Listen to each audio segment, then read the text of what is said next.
If this record proves one thing, it's that Declan McKenna deserves the title of the savior of indie music because he isn't afraid to experiment and try things in a genre that has become very stale.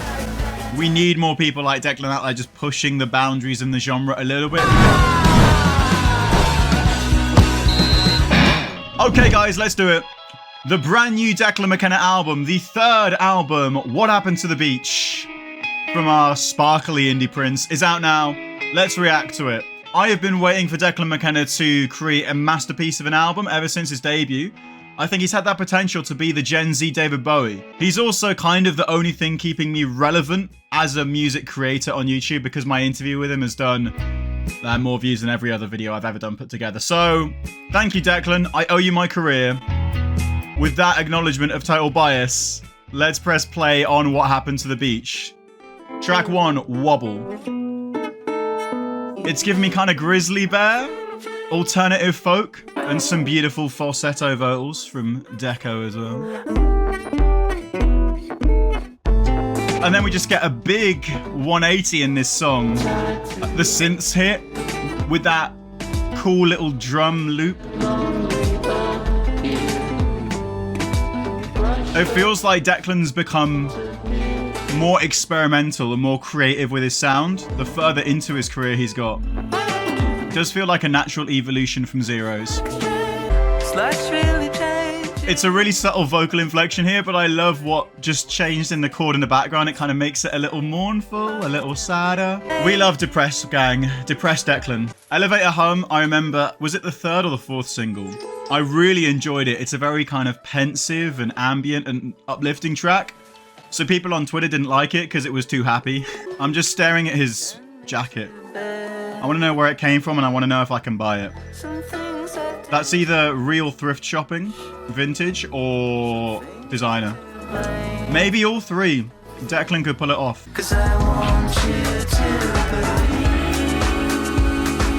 And it's just bliss when it all comes together. It reminds me a lot of Bombay Bicycle Club, kind of in their third album era. It is a nice song, and there's a cheeky little steel drum in the background there too. Gotta be the record for most instruments on a Declan McKenna record. I write the news. Declan definitely siding with right-wing popular media like Rupert Murdoch in this track. I'm sure that's what it's about. Disclaimer, this is a joke. Please, no one take me out of context. This now feels quite Radiohead. You could hear this on the bends. Oh, this song is making me miss Jeremy Corbyn.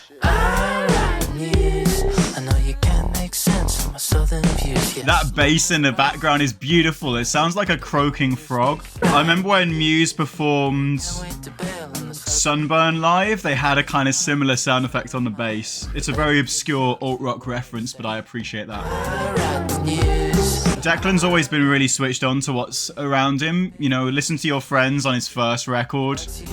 It showed him looking through the lens of a young person, just at the way society is structured and often organized in a way that really disadvantages ordinary working people compared to a 1% of people making rules and getting paid a lot of expenses as well to have expensive dinners.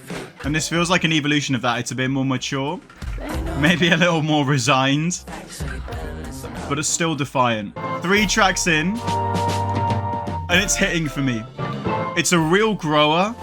I think it might even be growing into a masterpiece. A beautiful flower. This is the lead single, Sympathy. It's quite a funky earworm. This song, again, feels quite David Bowie to me. I feel like it does remind me a bit of David Bowie's track changes. The lyrics to this record do feel more cryptic than Declan's been in the past. I think it naturally comes as artists age. Sympathy's gonna come around, so make peace and discover. It's a nice message for these divisive times in this culture war. And now we are on to Mulholland's Dinner and Wine. I love this song when I first heard it, and I think it might be my favourite on the album. What is Mulholland's? Who knows?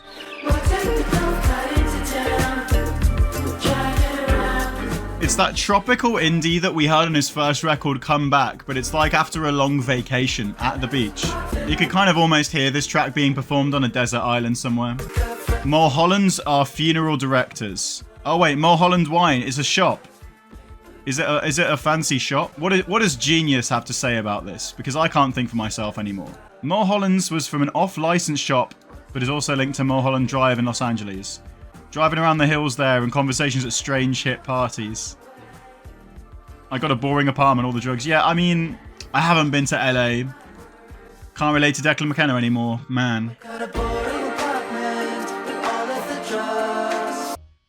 And now we come on to Nothing Works. Bit of a floor filler. I can imagine there will be pits when he performs across the UK later this year. Makes me feel like I'm playing Mario and Sonic at the Olympics on the Wii again. It's got a lot of that kind of motion. Definitely the catchiest chorus on this record. There's the reflection of his age. What's the point in running? Not like I'm up and coming anymore. Declan, when he came through, I remember when I interviewed him, it was all the kind of like the it boy, the hyped, you know, new face of indie music. And he's had an amazing career. He's now at 8 million monthly listeners on Spotify, or 7 million monthly. Didn't quite get the #1 album, which frankly we need to deport Sam Fender for, guys. Where are the reparations against Sam Fender? I can't believe this album didn't get UK #1. It's Noah Kahan's fault, and Sam Fender sided with the enemy. We're coming for you, Sam. But Declan's obviously reflecting on the changing tides, you know, there's always like someone in vogue coming along, and you look at, I don't know, a band like The Last Dinner Party now, who are amazing, but they're in that position where Declan was, you know, at the start of his career, where everything is about them and there's all this buzz and excitement, and naturally, I think in any artist's career, that buzz will decrease, and it might come back up again, like when Arctic Monkeys released AM, it certainly happened for them, but it happens to everyone, however big, and it must be a very weird and difficult thing to experience as an artist. This is a banging song though. That breakdown there and the fuzzy guitar effect here. Really, really good. And I will say, if this record proves one thing, it's that Declan McKenna deserves the title of the savior of indie music, because he isn't afraid to experiment and try things in a genre that has become very stale. We need more people like Declan out there just pushing the boundaries in the genre a little bit, because it will die out if it doesn't change and evolve. And now we're on to the Phantom Buzz kick in. Is this like Isambard's more mature older brother? It's got a bit of a energetic, similar vibe at the start. I can just picture the pit closing up in this song live again. He still knows how to write tracks that get the people jumping. And he's playing a lot of festivals this summer as well, Declan, so there'll be plenty of chance. And now we're on to a track that almost feels like Mac DeMarco meets Tame Impala without the big guitars. The lyrical performance of this song has an improvisational quality. Makes it feel like beat poetry at a jazz bar in the background with a house band. And now we come on to Mezzanine, The Last Dinner Party, who I mentioned earlier in the video. They actually shared this song to their story. They're a fan of it.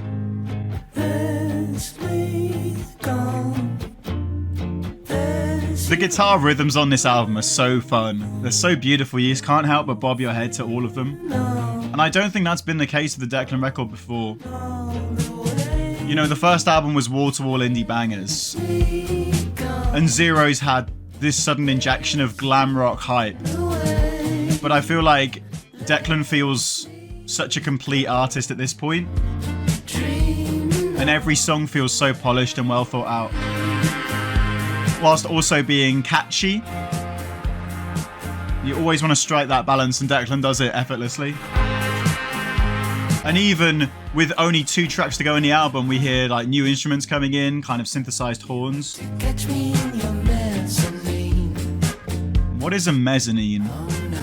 I should know. I've heard the word a lot. Is it a room? It's a room. A mezzanine is an intermediate floor in a building which is partly open to the double height ceiling floor below. He loves his architecture, Declan. It might be a metaphor for something. I think there's a lot of mezzanines in LA.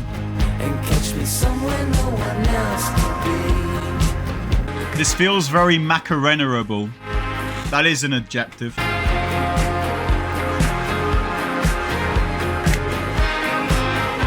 We know he loves ABBA, so it was only a matter of time before Declan lent into that with his own music.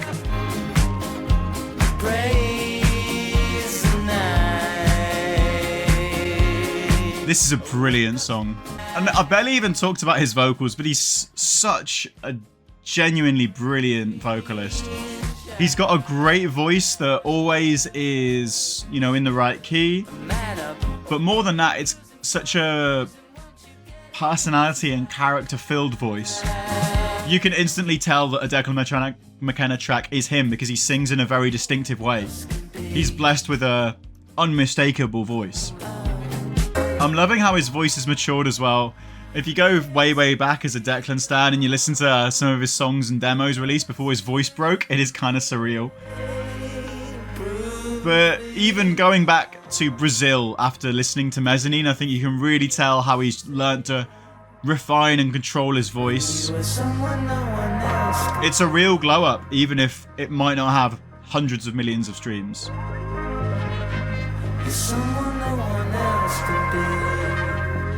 This record has got a lot of really strong album tracks on it. Mezzanine might just be the highlight. Although the next track, I know, at least on first listen through, the next track is the one that really grabbed my attention right at the end. It's called It's an Act. And I kind of think it's pretty damn beautiful.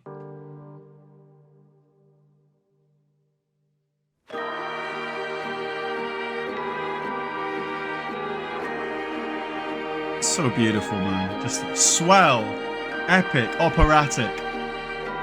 Aren't really adjectives you could use for Declan fully to this extent before. So we call it a show. It's an act. It's got a basic core, this song, with the acoustic at the start. But it becomes so complex and beautiful with the layers overlapping. And some of Declan's best songwriting ever, I think. It's so ambiguous, but so emotive. Ominous. And I love that line-friendly frown. What a lovely oxymoron.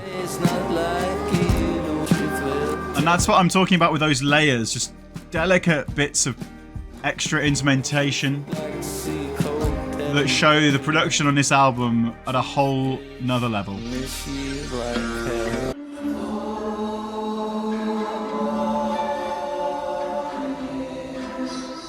Man, this song is really making me miss Jeremy Corbyn. Wouldn't it be crazy if he ended the album mid-sentence? It could be a cool enter. Declan! When I was playing The Last Dinner Party. Shout out The Last Dinner Party. So there you have it. Declan McKenna's album, What Happens at the Beach. I absolutely adore this album. I think it fits together so well, and the album tracks are better than they have ever been. I do think Declan is on the precipice, the brink of releasing, you know, a legendary album, a Ziggy Stardust worthy album. I think he's Gen Z's David Bowie. Whether this is that album, I'm not sure. I've listened to it only 3 or 4 times. I need 2 more, but it's such an accomplished album. So much love for Declan, what he's doing in indie music. Let me know in the comments what you thought of The Beach, and if you know what happened to it, what your favourite tracks are, and what albums you'd like to see me react to next. Follow me on Twitch if you want to see me react to more great albums like this. Peace out. Catch you soon. You've just been filled in. Bye.